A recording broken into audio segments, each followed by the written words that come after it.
के आय हाय हाय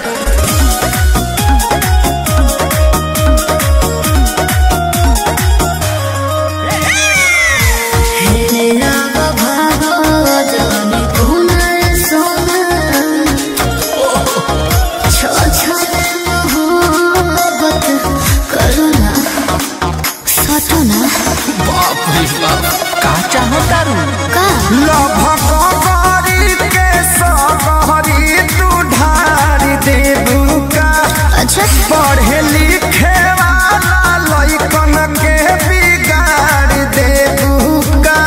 सुनाओ क्या इच्छा से बेटा परीक्षा नहीं बढ़िया नवा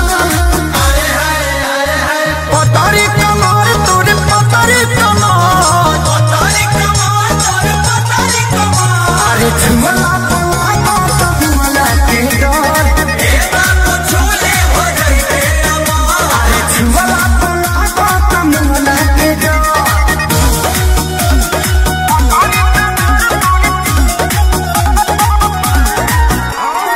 म्यूजिक बाय आर्या शर्मा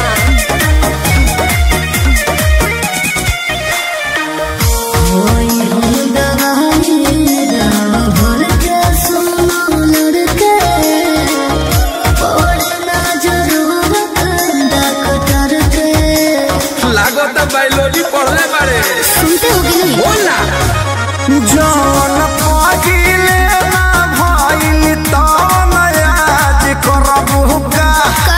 लागे बंटी खेसारी अखिलेश के इलाज करबू का।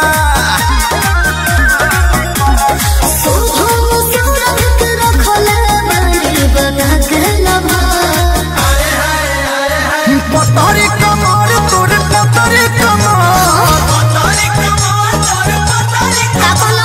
छुपला पला के डर